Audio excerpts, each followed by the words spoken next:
success. Rohini College of Engineering and Technology near Anjagramam Junction, Kanyakumari Main Road, Palkulam. வெள்ள நிவாரணம் கோரி அளித்த மனுவை அவசர வழக்காக விசாரிக்க உச்சநீதிமன்றத்தில் தமிழ்நாடு அரசு முறையீடு செய்துள்ளது அண்மை செய்தியாக பார்த்து வருகிறோம். விவரங்களை வழங்குவதற்காக செய்தியாளர் நிரஞ்சன் இணைப்பில் இருக்கிறார். நிரஞ்சன், இது குறித்த கூடுதல் விவரம். கடந்த ஆண்டு டிசம்பர் 3 மற்றும் 4 தேதிகளில் மிக்ஜாம் புயலினால் சென்னை, செங்கல்பட்டு, காஞ்சிபுரம் மற்றும் திருவள்ளூர் மாவட்டங்கள் பெரும் பாதிப்பை சந்தித்தது.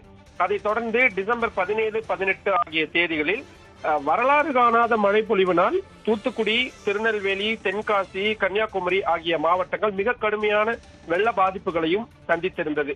இந்த இரண்டிற்கும் சேர்த்து முதல் கட்டமாக உடனடியாக பணம் மத்திய அரசு தொகுப்பிலிருந்து வழங்க வேண்டும் என்று பிரதமர் நரேந்திர மோடிக்கு தமிழ்நாடு முதல்வர் கடிதம் எழுதியிருந்தார்.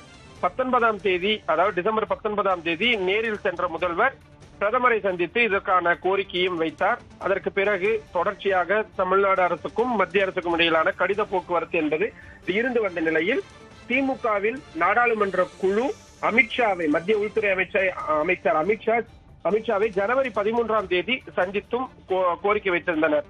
ஆனாலும் கூட முறையான நிதி என்பது கிடைக்கப்பெறவில்லை என்று கூறி தமிழ்நாடு அரசு சார்பாக உச்சநீதிமன்றத்தில் ஒரிஜினல் சூட் என்று சொல்லப்படக்கூடிய அரசுகளுக்கு எதிரான மனுக்கள் என்பது தாக்கல் செய்யப்பட்டிருந்தது. இதில் சுமார் 37,907 கோடி ரூபாயை வெள்ள நிவாரண தொகையாக மத்திய அரசு விடுவிக்க உத்தரவு பிறப்பிக்க வேண்டும் என்ற ஒரு கோரிக்கை முன்வைக்கப்பட்டிருந்தது. ஆனால் இந்த வழக்கு இன்னும் பட்டியலிடப்படாமல் இருந்து வந்த நிலையில் உச்சநீதிமன்ற தலைமை நீதிபதி அமர்வில் திமுக தரப்பு வழக்கறிஞர்களாக வில்சன் மற்றும் தமிழ்நாடு அரசு தரப்பு வழக்கறிஞரான குமணன் ஆகியோர் மிக முக்கியமான ஒரு கோரிக்கையை முன்வைத்தார்கள். வழக்கு தொடர்பான விவரங்களை மின்னஞ்சல் செய்யுங்கள், நாங்கள் வழக்கை விசாரணைக்கு பட்டியலிட பரிசீலிக்கிறோம் என்ற ஒரு முக்கியமான விஷயத்தை சொல்லி இருக்கிறார்கள். இதனை அடுத்து வரும் வாரம் இந்த வழக்கு விசாரணைக்கு வரலாம் என எதிர்பார்க்கப்படுகின்றது. இதில் மிக முக்கியமாக நாம் பார்க்க வேண்டியதுனா, ஏற்கனவே கேரள அரசு, கர்நாடக அரசு என பல்வேறு மாநில அரசுகள் மத்திய அரசிடமிருந்து நிவாரண தொகை அல்லது வேறு ஏதேனும் தொகை ஆகியவற்றை விடுவிக்க கோரி உச்சநீதிமன்றத்தில் மனு தாக்கல் செய்து வருகின்றார்கள்.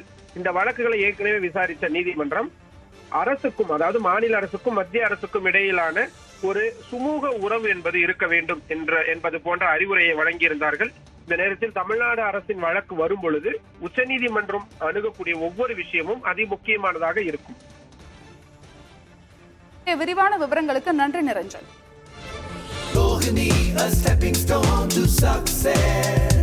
Rohini College of Engineering and Technology near Anjagramam Junction, Kanyakumari Main Road, Palkulam.